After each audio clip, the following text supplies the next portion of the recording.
Hello traders. അപ്പോൾ ഇന്ന് എൻ്റെ എൻട്രി യൂറോ USD-യിലാണ്. ഇന്ന് ഡേറ്റ് വരുന്നത് 30/7/2024. ഓക്കെ, അപ്പോൾ ഞാൻ ഈ ഒരു FEG-യിലാണ് എൻട്രി ചെയ്തിട്ടുണ്ടായിരുന്നത്. ഓക്കെ, അപ്പോൾ എൻ്റെ ടാർഗറ്റ് എന്ന് പറയുന്നത് ഈ ഒരു ഹൈ ആണ് കേട്ടോ. ഈ ഒരു ഹൈയിലാണ് എൻ്റെ ടാർഗറ്റ് എന്ന് പറയുന്നത്. എൻ്റെ ബൈ സൈഡ് ലിക്വിഡിറ്റി എന്ന് പറയുന്നത് ബൈ സ്റ്റോപ്സ്. ഓക്കെ, അപ്പോൾ നമുക്ക് എന്തായാലും വെയിറ്റ് ചെയ്യാം. ഇതൊരു ലോ റെസിസ്റ്റൻസ് ലിക്വിഡിറ്റി ആണ്. അപ്പം ഞാൻ പെട്ടെന്ന് തന്നെ ഇത് എക്സ്പെക്ട് ചെയ്യുന്നത് ഇത് ഹണ്ടി എന്നുള്ളതാണ്.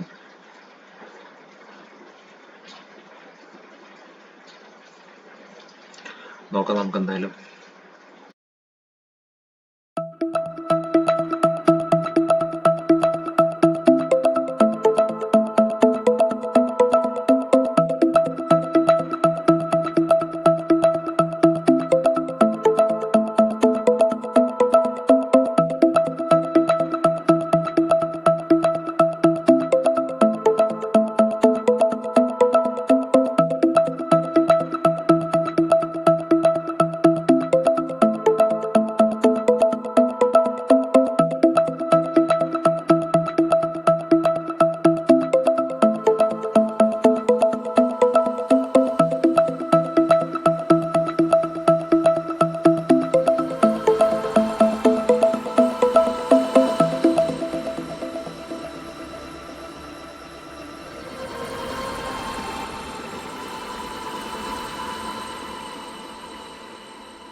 ഓക്കെ ട്രേഡേഴ്സ്, അപ്പോൾ നമ്മുടെ ടാർഗറ്റ് ഇവിടെ ഹിറ്റ് ചെയ്തിട്ടുണ്ട്. ഞാൻ ഏകദേശം ഒരു 1 അവറിന്റെ അടുത്താവാനായി ഞാൻ ട്രേഡിൽ എൻ്റർ ചെയ്തിട്ടുള്ളത്. ഓക്കെ, ഞാനൊന്ന് എക്സ്പ്ലെയിൻ ചെയ്യാം എന്തായാലും എന്താണ് ട്രേഡിൽ എൻ്റർ ആവാനുള്ള റീസൺ എന്നുള്ളത്.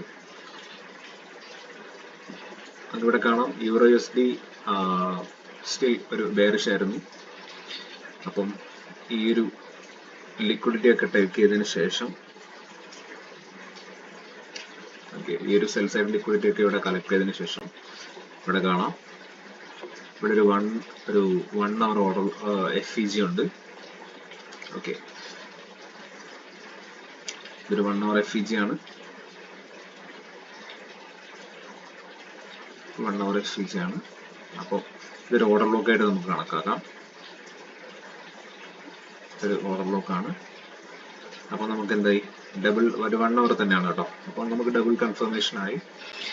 അപ്പം ഒരു ഓർഡർ ബ്ലോക്കിൽ മിറ്റിഗേഷനും കിട്ടി, ഒരു FEGയിലും ഇത് 4 അവർ മാർക്കപ്പ് ചെയ്ത് പോയിട്ടുണ്ട്. ഓക്കെ, ഒരു 1 അവർ ഓർഡർ ബ്ലോക്ക് FEG ആണ് കേട്ടോ. നമുക്കൊന്ന് സൂം ചെയ്യാം കാണാൻ വേണ്ടിയിട്ട്. ഓക്കെ, അപ്പം ഈ ഒരു ഏരിയയിൽ വന്ന സമയത്ത് ഉള്ള റിയാക്ഷനിലാണ് ഞാൻ എന്ത് ചെയ്തിട്ടുള്ളത്, ട്രേഡ് എടുത്തിട്ടുണ്ടായിരുന്നത്. നമുക്കിവിടെ കാണാം ക്ലീൻ ആയിട്ട് ഇവിടെ ഒരു FEG തന്നിട്ടുണ്ട് പ്ലസ് ബ്രേക്കോട് കൂടിയിട്ട്. അപ്പോൾ ഞാൻ ഈ ഒരു FEGയിലാണ് എൻ്റർ ചെയ്തിട്ടുണ്ടായിരുന്നത്. എന്നിട്ട് ഓർഡർ ബ്ലോക്ക് ഞാൻ ഇവിടെ മാർക്കപ്പ് ചെയ്തിട്ടുണ്ട്. ഓർഡർ ബ്ലോക്ക് ആണ്, 1 അവർ OB ആണ്, OB പ്ലസ് ബ്ലോക്ക് പ്ലസ്.